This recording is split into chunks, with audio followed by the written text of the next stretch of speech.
Many years ago, about 30 years ago, I heard a voice in the choir at the background when we were at the airport.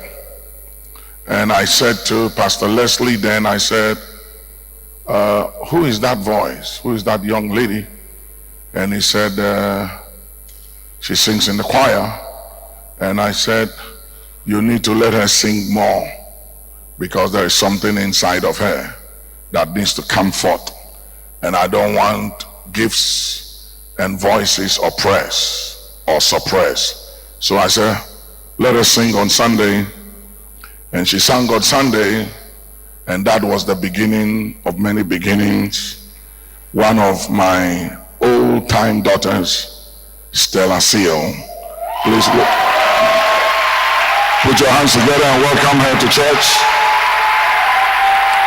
Hallelujah. I saw her the other day at Ghana Stands in worship, and I said, Stella, you need to come back home. That is your father's command. So he said, okay, Papa, I'll come. And she's here this Sunday, and we thank God for her. We've been talking about the father factor. We began last Sunday talking about the father factor. Today we want to look at 7 things that every son and daughter is expected to do for fathers. Next week, Sunday, we'll be looking at 7 things that every father is expected to do for sons and daughters. But as I meditate this particular topic, I can't just shake it off me. It looks like the issue of the father factor is such deep, heavy, and weighty that you need to pray with me, because it's difficult for me to shake it off. The more I look at the scriptures, the more it comes so strong on me that it's a subject we've underestimated and we've played with, and is the reason for all the afflictions we face in our community, in our families, in our homes, in our churches, and even in our nations, and in the issues of governance and politics of nations, is a result of the lack of understanding of the place of fathers, the role of a father, and the word and the message of the father factor. We realize that the word father means source, an offspring of a family, the beginning of beginnings. And we also realize that the only one given authorization by heaven on earth to confer names or to name any child is the father, not mothers, not anybody, not doctors. It is a father that is given authorization by heaven to name his or her children. It is given to fathers to name children. Mothers carries the seed. They give birth to sons and children. It is the responsibility of a father to make a man and a woman out of you. And one of the reasons why in America you have so many young men and women in prison, and violence in many communities in the United States, and people killing one another and lifting fingers and sword and guns and killing themselves, is the reason of this particular subject, understanding of the father factor. The lack of fathers in our community and the lack of mothers creates violence on our streets, bloodshed, drug addiction, nicotine addiction, and pornographic addiction, and all kinds of other addictions, marijuana addictions, and you name it, etc., etc. It's all the lack of fathers. And when there are fathers, it makes it difficult for some of the things we see in our community to take place. So I'd like for you to turn your Bibles with me to my key scripture here. The last word of a dying man or a dying woman, it's very, very important and dear to them. And that is what we call a testament or a will. And here we find in Malachi, the 4th chapter, the 5th and the 6th verse, that the last book of the Old Testament ended with a very powerful word. God said, I'm sending Elijah the prophet, and who shall come, and one of his main reason for coming, apart from preceding the coming of the Messiah, is the fact that he will turn the heart of the fathers to the children and that of the children to the fathers. Will establish connectivity between fathers and children. Lest I come to smite the earth with a curse. So this father and son or daughter or children issue is such a serious subject, and the enemy has succeeded to contaminate the father factor in all of our lives. I didn't know my father until about the age of about 12 or 13 before I met my father for the first time. There were a lot of reasons for that, and my mother is sitting here and she can tell you better about that story. But however, I met him, and by the time I met my father, I was already out there crazy doing my own thing, and he tried to command me. He succeeded in some ways, but not in everything. I was already exposed, and there were things that he succeeded to command me to do that I did that my mother couldn't command me to do. Women are not very skillful when it comes to raising men, because it takes a man to raise a man, and it takes a mother to raise a woman, and to make a woman out of you, because there are things that mothers will teach their daughters that fathers can teach their daughters. Mothers need to teach their daughters at a particular age. They start hemorrhaging, and when it comes to things like hemorrhaging, monthly cycles and things, it's the responsibility of mothers. That is not for fathers to tell you how to manage yourself and what to do and how to dress and areas of a woman's body that a man should touch. That if a man he makes any move and attempt on some of those areas, you must report with immediately. You know, that kind of thing. And it takes a father and a man to train a boy or a son how to become a man. So there are responsibilities that nobody can carry it out. And the reason for a lot of young African Americans in prison and violence on the streets of many parts of the United States and the world as large is a result of the lack of fathers. And when there's a father in the house, because sometimes mothers will scream and say, "Hey, Kojo, stop it." I said, "Stop it, Kojo." Didn't I say stop it? Stop it. And we scream, "I'll beat you, I'll beat you." And no show. You know, so children like that, when they grow up, they are always daring authorities and daring people, because they haven't been taught consequences of action. And so they will stretch your patience and always tempt you to do something, because they don't know boundaries. They always break the limits that goes against order and rules and laws. Turn your Bibles to Malachi 4:6-5, where it says, "Behold, I will send Elijah the prophet before the coming of that great dreadful day." Go ahead. "Behold, I will send you Elijah the prophet before the coming of the great and dreadful day of the Lord. And he shall turn the heart of the fathers to the children, and the heart of the children to their fathers, lest I come and smite the earth with a curse." You see, these things curse me. And a lot of lands are cursed. There are a lot of lands that are cursed. Nations are cursed because of the lack of connectivity and relationship between fathers and children.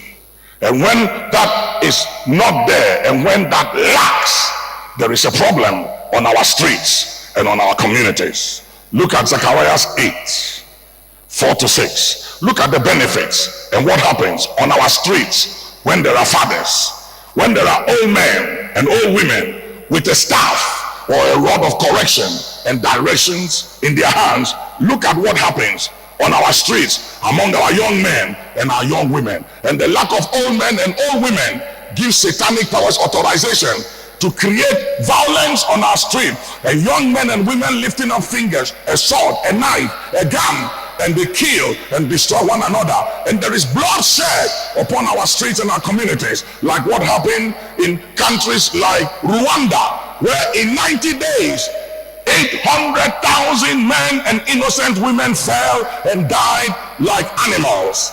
And you go to places like Liberia and Sierra Leone, La Côte d'Ivoire, where were the spiritual fathers and where were the political fathers? Where were they? They were nowhere to be found. And there were no old men and women who have not been compromised by any political party, that will speak as a voice in the land, that will be respected by all. And therefore, when that is lacking, bloodshed and violence, corpse and innocent lives are found on our streets. Read. "Thus saith the Lord of hosts, There shall yet old men and old women dwell in the streets of Jerusalem. There shall yet old men.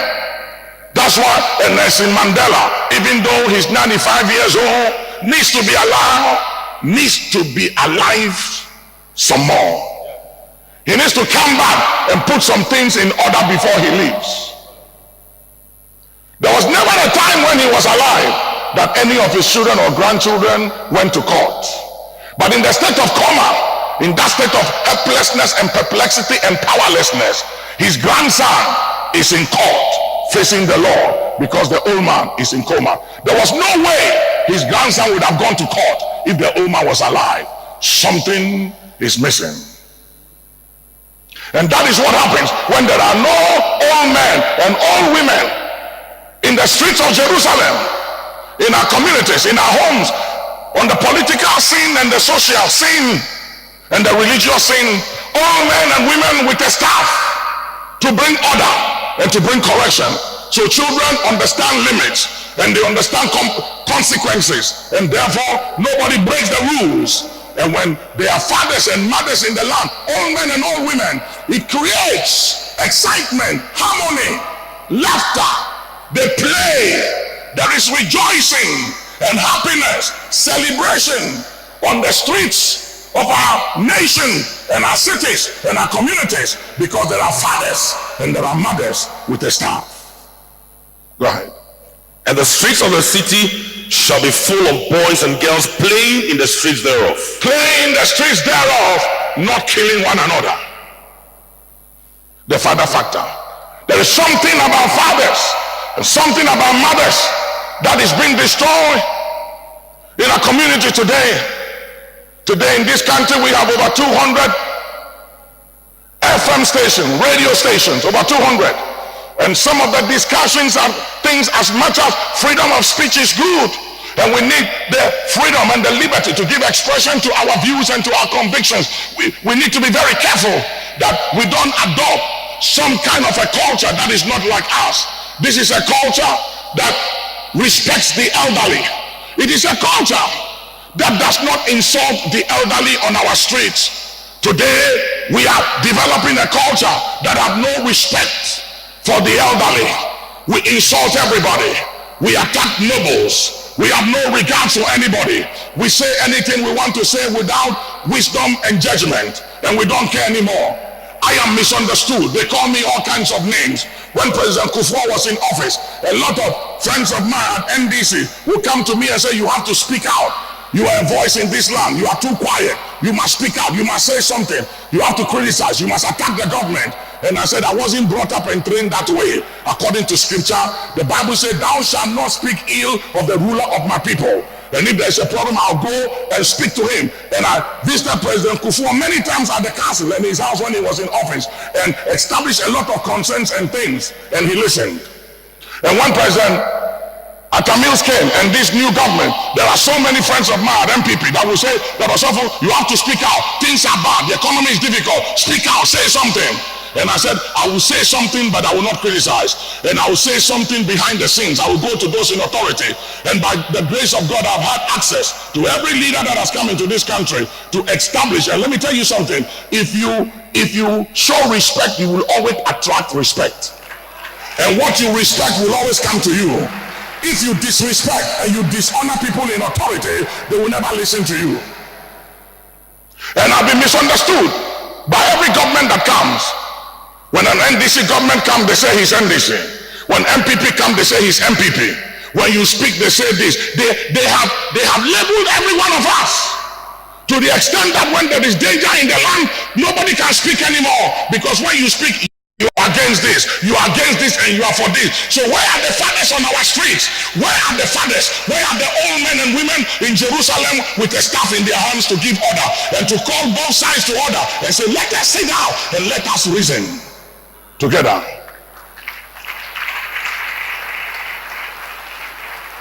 We are not just endangering our lives, but we are endangering the life of future generation, and we are compromising the inheritance of future generation in the name of rights. But life is not about rights all the time, because you can lose and still win, and you can win and still lose. It all has to do with the way you see it. Let's look at some other scriptures. Genesis, the 17th chapter and the 7th verse. Genesis, the 17th chapter and the 7th verse. Genesis 17:7. And I will establish my covenant between me and thee, and thy seed after thee in their generations, for an everlasting covenant, to be a God unto thee and to thy seed after thee. You see, so here is a twofold covenant. And there are implications with this scripture we just read here. Because you see, it has an advantage and a disadvantage depending on who your father is, where you are coming from, and who the God of your father is. It's a two-edged sword. He said, I will be a God unto you. I'm establishing a covenant between me and thee, and between thy seed and me, your God, after you in their generation, for an everlasting covenant. And he said, I will not just be your God, but I'll also be a God to your seed after you in their generation. And that is a serious one. And that's why if you look at the hurricanes attacking different cities of the United States, check and see where the slaves were taken to from Africa. And every one of the hurricane that hits those different cities in America, they originate from certain African shores or countries or nations, and it goes to Louisiana and to certain specific areas and to the islands where the slaves were taken from here and settled in those areas. That is where the hurricane goes to. You know what it means? Something from their fathers is still looking for their sons and for their daughters. He's still pursuing them because the covenants that the fathers established, the tokens are not being honored. So they have to go after their sons and their daughters and to tax them. It's a spirit of the tax master. Check all the hurricanes. They all come from the shores of Africa. And check the areas where they go in America, where they settled the slaves. It's looking for them.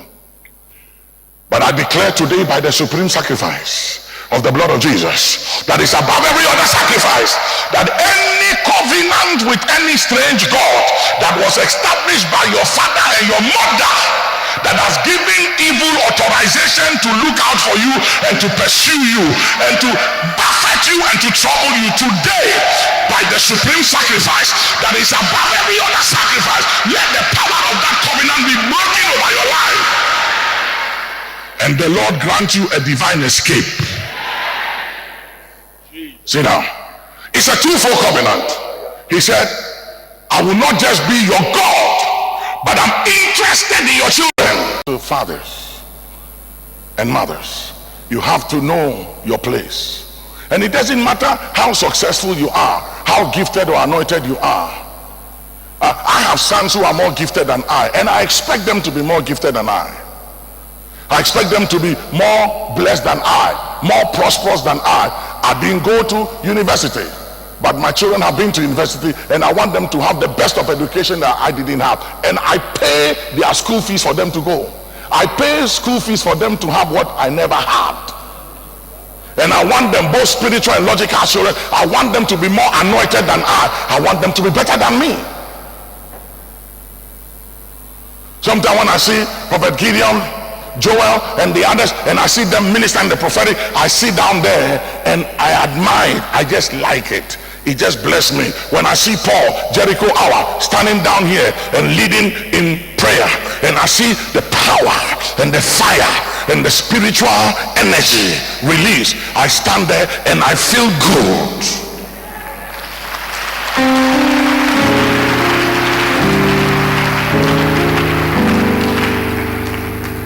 But that doesn't make any one of them a father.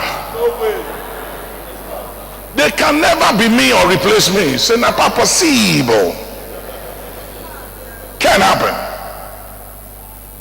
You can raise 1,000 people from the dead. I will always be Papa.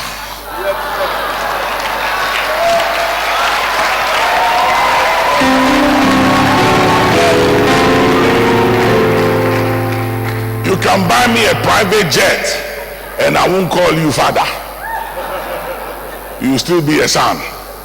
I will use the private jet for the kingdom. I will enjoy it and I'll still call you son. Your money don't make you a father. You are a father in your generation. And when you become a father, I am grandfather. And when you become grandfather, I am great grandfather.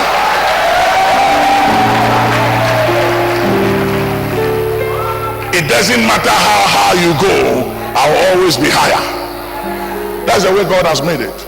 And unless we understand this, we will have a problem. There are 7 things that is expected of every son and daughter that you must do for your father. Number 1, engage the enemies of your father at the gates. Engage the enemies of your father at the gate. Speak to his enemies at the gates. Psalm 127 verse 3 to 5. Engage your father's enemy. Don't join them. Years ago, a reporter, he used to write a lot of bad things about me in this country every week. And one time he came to see me. We had a meeting and he said, let me be honest with you, I don't have anything against you.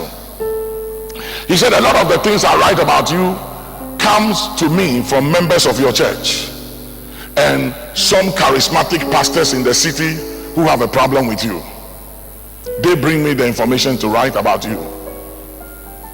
And you see, I've watched the very things they did to me, I've watched it happen to all of them. My father used to say, Ubenya beto. That means keep celebrating birthdays.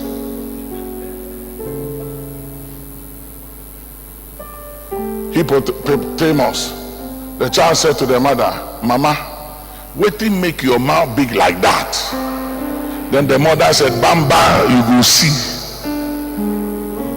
or you go grow. So when you haven't gotten there, you think you can say it better than your parents. And I tell people that don't criticize me for the mistakes I did, because you see, God will deal with me based on the knowledge and the light I have at the time I committed those mistakes. And there are mistakes I made that if I understand and had the light I have today, it wouldn't have happened. And I'm still dealing with those areas of my life. Now, you don't have authorization to criticize me until you've been in that same situation and you did better than I. Even that, you have 10% authorization. So, engage your father's enemies at the gates. Go ahead, read it.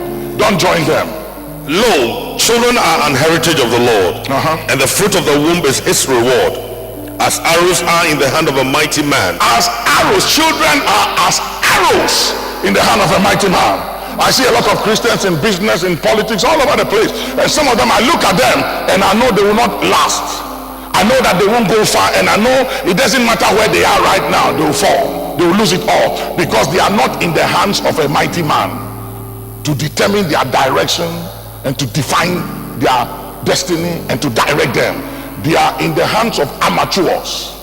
The people that controls them and they submit to are teaching the scriptures, but they haven't been through anything. They haven't been broken. They haven't been tested and tried. And if you haven't been tested and tried, you cannot be trusted with anybody's life. You are an arrow. Who is shaping you? Who defines your direction? Go ahead.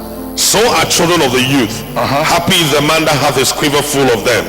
They shall not be ashamed, but they shall speak with the enemies in the gate. Speak to his enemies at the gates. That is what every father expects in life. That you raise up your children politically, in all aspects, spiritually. And you expect your sons and your daughters to speak to your enemies at the gates. You know, I remember when I was coming up very young and I started going to America so many years ago, I met a lot of people who didn't like Archbishop Idahosa. They had problems with Idahosa. And whenever I went to a place and I said Idahosa was my spiritual father, they had issues with me. And sometimes they would tell me, why is that? Why do you deal with this guy? This guy, he's rough, he's this, and they will insult the old man, and they offended me. Immediately I got offended. And one time I was flying with him. We were in first class together. And I said, Papa, why is it that you have many enemies? You have too many enemies. Why? And he said, I can't explain that. But as you grow, you will understand when you have less enemies than I. That time I had no exposure. Nobody knew me. I was very young. And as time went on, I started making enemies. And sometimes when I hear what people say about me that don't even know me, then I remember what Idahosa said to me. And then he said, a time will come, there are people you call your friends because of me. They can't be your friends. You'll be forced to choose between me and them. That day will come. And I didn't understand him. And as time went on, I met people who had serious problems with Idahosa. And some of them told me, if you be my friend, you have to break your relationship with Idahosa. And I looked at them and said, where were you? In those days when I was nothing, I didn't know my left from my right. He was the one who showed me the way. And you want to tell me to choose between you and him? I choose him and divorce you.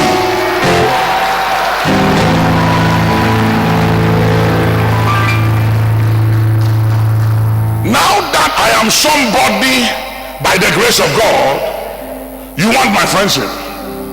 But when I was nothing and I was nobody and I had nothing to offer anybody, and I didn't even have money for bicycle and even trotro, he saw something in me nobody did and believed in me and took my hand, took me to places and told people, this is my son. He's my son. Nicholas is my son. Let him preach for you. And he will tell them how much offering they should give me. And then he will tell me, if they don't give you that offering, call me and I'll get on their case. Now, I don't need him to open doors for me. So I should choose between him and you. I will dump you like you were never born before. So I have issues with sons today when they become somebody and they forget where they came from. If you refuse to recognize who is above you, you will never know what is beneath you nor recognize what is ahead of you. If you don't remember where you have come from, you won't know where you are. And if you don't know where you are, you will not know where you are going.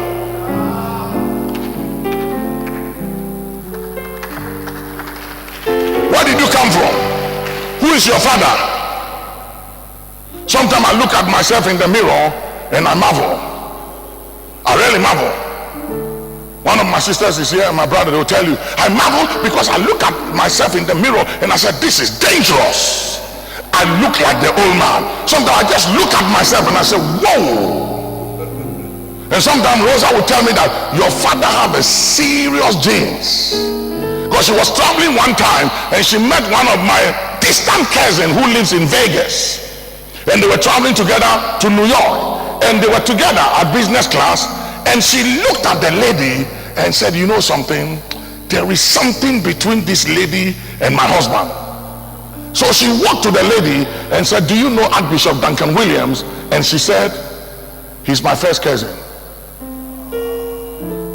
And she had pictures of my grandfather with her. And she showed her a picture of my grandfather. And in the picture of my grandfather, you see this armor thing I put here?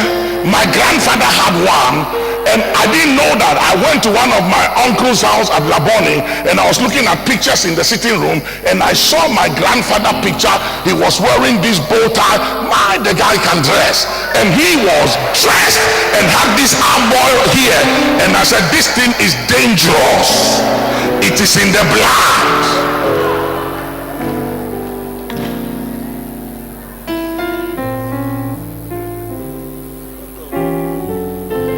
In Bible school, I used to dress. I didn't start dressing today. I started dressing long time ago before I came into ministry. You know, Dr. Otabil said something many years ago that was funny. When he heard that I was preaching, he used to be with Robert and Pierre Kofi. So Robert then went and told me that there's this preacher in town, Charlie, the guy is powerful. So he came with Robert to my meeting at the student hostel. And when he came and he saw me, he said, this guy can't be a preacher. He said, no, there's no way. I was wearing a white shoe and I had it white all down. And he said, no, this guy can't be a preacher. And when I took the microphone and I started moving and he saw the Holy Ghost, he said, whoa. He's also very anointed and dressed this way. He said it himself. He couldn't believe it. So me, I didn't start dressing right now. I started dressing before you started giving offering.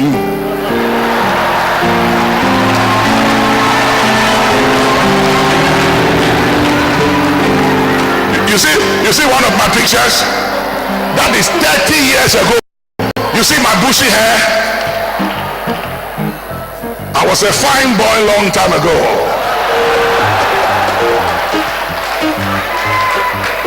That's a serious one, that bushy hair. And I used to blow it and put anointing oil in it.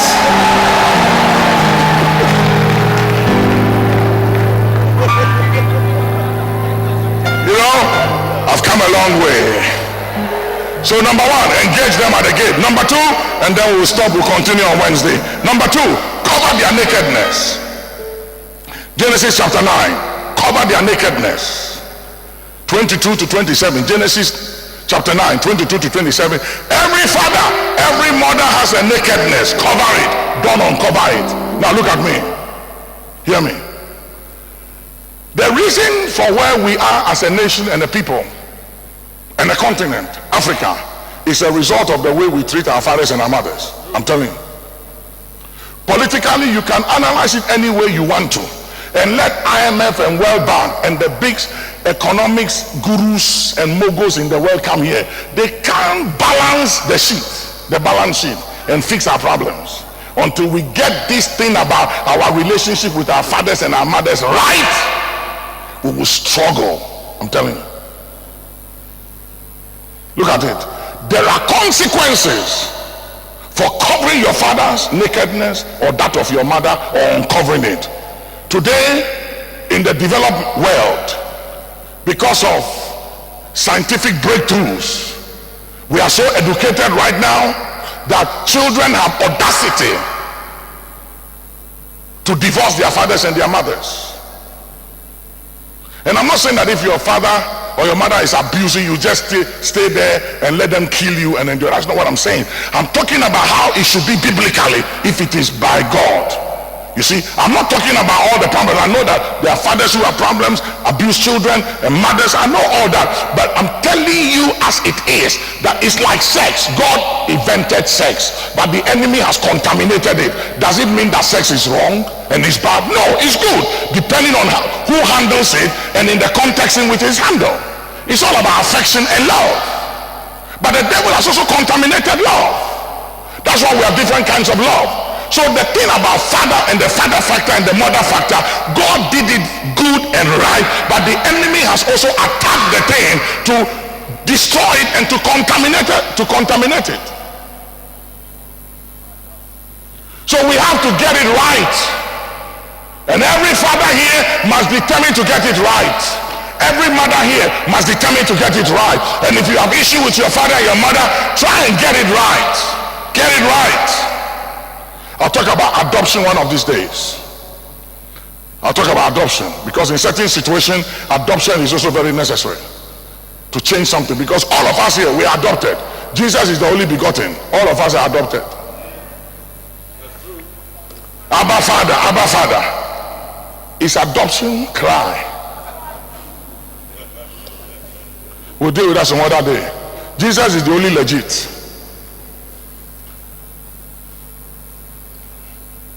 Let's go on quickly.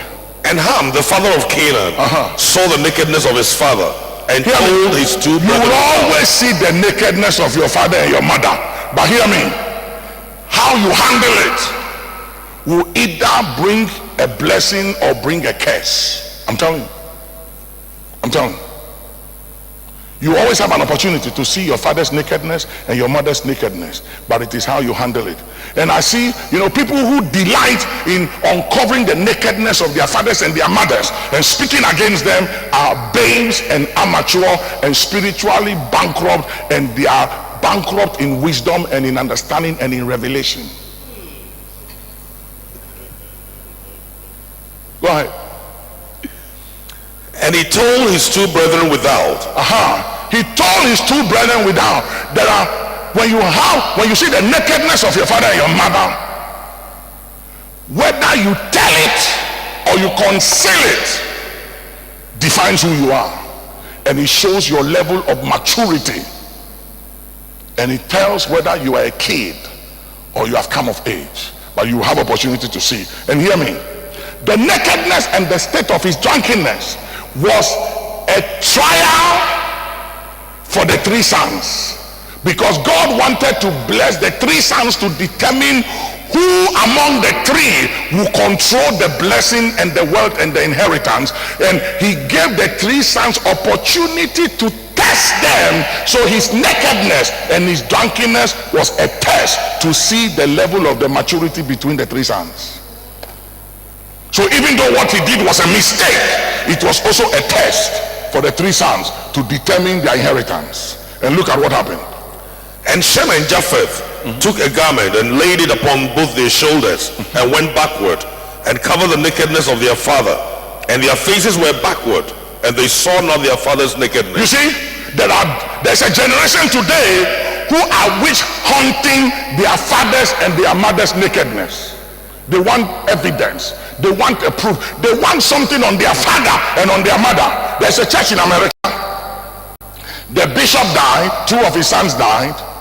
Then the son rose up against the mother. And when I was told, I said, I wish I could talk to the guy, that what you have done is too dangerous. You don't do that. And it doesn't matter how wrong your mom is, you don't remove her from the board. And what you have done, you've shown the enemy how to deal with you.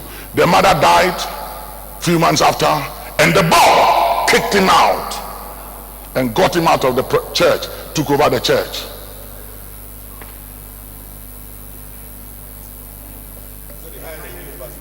And they hired a new pastor and they kicked him out. But you see, the mother was gracious because he's still a son. So she said, I want him to answer to another bishop. And the day the bishop said it's all right for him to take over the church, he can have it. But until then, strip him of all rights. And he broke my heart. And you know what it is? It is the spirit of self-righteousness and hypocrisy of this generation. Most sons of mine who are preachers in this country and other places, who criticize me for some of my mistakes, they are not doing it because they love God. They are doing it, number one, to be seen as better than I, to be in the good books of society, to have more acceptance than I, or to please a wife that is either a Jezebel, a Talia, or a Delilah. Because there are some men that want to please their wives, and when they say something, it allows their wives to give them more massage. I will not please you at all. I love you, but I won't please you at all. And you can look at me any way you want to look at me. You can think any way you want to think. We need real men in this world. We need men who are not walking by emotions, but are walking by revelation, and are strong but are kind.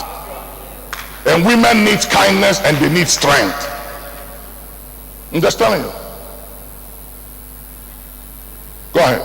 And Noah awoke from his wine and knew what his younger son had done. I'm telling you, if your father is of God, he will awake one of these days. I see fathers and mothers, are you hearing me, somebody, waking out of their sleep and out of their state of wine. They will awake one of these days. They will wake up. Go ahead. And it said, Cursed be Canaan, a seventh of sevens shall he be unto his brethren. And it said, Blessed be the Lord God of Shem. Shem. Canaan shall be his servant. See, Canaan shall be his servant. Watch something. And it said, God shall enlarge Japheth. Japheth. And he shall dwell in the tents of Shem, enlargement. and Canaan shall be his servant. You see what he did? Transgenerational curses. You see, uncovering your father's nakedness brings transgenerational curses. Not just on you, but on your grandchildren. You see what he did? A lot of people think that the black race was cursed. The black race was not cursed. If you study the scriptures carefully, you will see the sons of Ham. Canaan was the last son of Ham. So you know what the old man did? He ignored Ham. He didn't curse him, but he didn't also bless him. And he got to our father, one of the sons of Ham, whose name was Cush. And the word Cush means the man with the dark skin. He didn't bless Cush, which is us, the black race, and he didn't also curse him. But what he did was he went to the lastborn and he cursed the lastborn and said, anything that comes out of your lastborn is a curse. And if you look at scripture very carefully, the descendants of the two sons he blessed, who covered him, and the descendants of Canaan, it will shock you to see that up to today in the whole world, the descendants of Canaan are still struggling in the Middle East. They can't lift up their head. And the ones who are superpowers, nations like Europe, America, Britain, China, and other places are the descendants of the two sons he blessed. Even though the blood of Jesus has been shed. So this thing called father, and I told you that it's only fathers who names their children. They are the only people given authorization on this earth to give you a name, and the name defines who you are, your identity. There are 5 more points. Stand on your feet.